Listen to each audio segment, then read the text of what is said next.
The number of Americans filing first-time unemployment claims in the first week of 2022 reached its highest level since mid-November.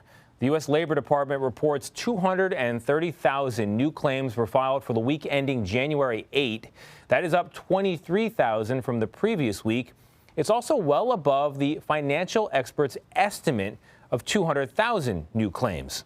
The good news, and there is good news, is continuing unemployment claims fell to their lowest level in nearly half a century for the week ending January 1st.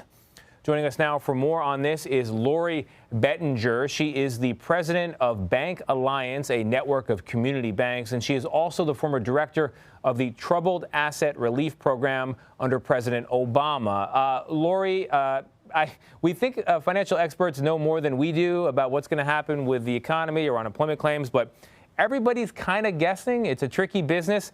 Nevertheless, it says something when they expect the numbers to be here and they end up being higher. What do you think is going on here?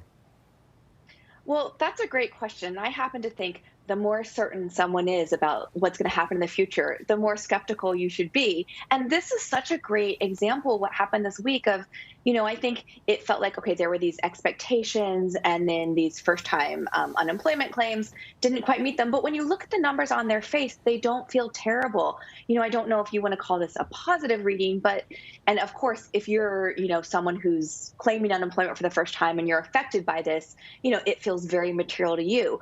But I don't think this is a huge jump. We're not seeing sort of some of the increases that we saw certainly at the beginning of the pandemic or, this summer when the economy really felt a bit volatile. And as you pointed out, when we look at these continuing claims, they're going down, and they went down, by almost 200,000 claims, by a pretty big number. So the interesting thing is with economic data, right, you can see it as positive. Sometimes you can see it as negative. You really want to be thoughtful about separating, I think, your expectations from where things, are actually coming in. And I find it really hard to say that, okay, today the workforce is totally normal. There's nothing else going on. And given all of the noise out there, I think this is a decent jobs report. Yeah, no, but you're right. There is a choose your own adventure element to these economic stories. But the narrative that we tell ourselves about the economy matters. It can become self-reinforcing. So let's pause for a second and talk a bit about those continuing unemployment claims. So they've fallen. Right. Is that because possibly people are no longer looking for work? They've kind of given up, or is it some other factor? That's a great question. And I think it's probably, a combination of factors. I do think there are some people who have just decided they're not going to reenter the workforce right now for a variety of reasons. Clearly, I think it's really hard to ignore what's going on for parents of kids that are in school or daycare where, there's been a lot of disruptions. And I think in particular, December and January feels like a month that for many people feels a little too close to spring of 2020 with kids getting sent home from school or preschool, even for a couple of days or a couple of weeks. So I think you might be seeing some of that, and you could also be finding that, employers are just starting to, raise wages to the point where some of the people who perhaps have been receiving unemployment and just hadn't found that right position, maybe they have connected. But at the same time, we know there's still over 10 million unfilled positions, and there's still over 2 million fewer people in the workforce than prior to the pandemic. And I think it's really hard to tease out exactly, which factor is driving this change, more than another factor right now. We know that everyday consumers are hurting with inflation going up, but it seems like corporate America, the big companies, their earning reports are still pretty strong, and it's small businesses that when you look for pain in the economy that's not consumers, they're struggling. What is it that is affecting their business in particular, and is there any relief for the small biz community out there in the future? Absolutely. That's a great point. I mean, when you think about it, I think larger businesses, by definition of their size, they often have a little bit more time to weather, downturns in the economy, labor shortages, increasing costs of supplies. And small businesses, by definition of their size, they're typically leaner. They might sort of make less profit, when they sell something. And that doesn't mean that, I think they're incredibly well run. But one thing that I've heard, a few times is, so let's look at the situation. When all of a sudden, let's just say you're selling goods, they become more expensive.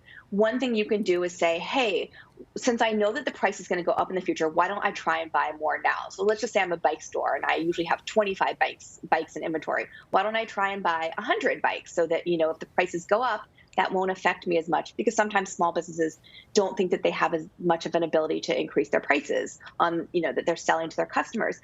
But you need to have extra money to buy more, to buy more inventory, to hire more people now. And that's, I think, often more challenging for small businesses. You can almost think about this at the beginning of the pandemic. Remember when people said, hey, when you go to the grocery store, buy more groceries at a time.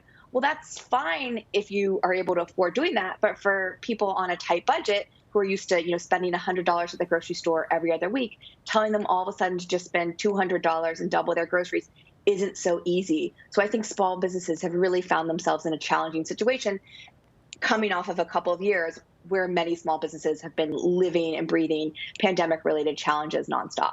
So let's talk about what the Biden administration can do, in particular about rising inflation. 7% in 2021. The last time it was that high was 1982, but as everyone will point out, there was a very different economy back in 1982. In fact, inflation was on its way down. Now it seems to be on its way up. What tools are at the disposal of the Biden administration to kind of get their arms around this? Well, I think to the extent we think about inflation as being a little bit more macroeconomic, and I say that to me, not sort of sector specific, but let's say, whether it's supply challenges or these ships stuck in port and that can't unload their goods, and that's, increasing the prices for these goods. I think addressing those types of factors is really important. It's going to be a challenge because one of the main things that I think policymakers do to fight inflation is they raise interest rates, which, tends to slow down the economy. And I think for small businesses, you don't want to reduce customer demand, because that's a great thing. That's a great thing for all businesses. But you want to find ways to make it so that the costs of goods and services these small businesses are selling and passing on don't rise as quickly. So I think to the extent the administration continues to focus on these supply chain disruptions, whether you have these sort of infrastructure challenges, that's probably one of the best things that administration can do that doesn't sort of put this damper on the economy and cause problems for everyone, small business customers, large customers, everyone. All right, Lori Bettinger, thank you for sharing your time and your expertise with us today. Thank you. Thank you.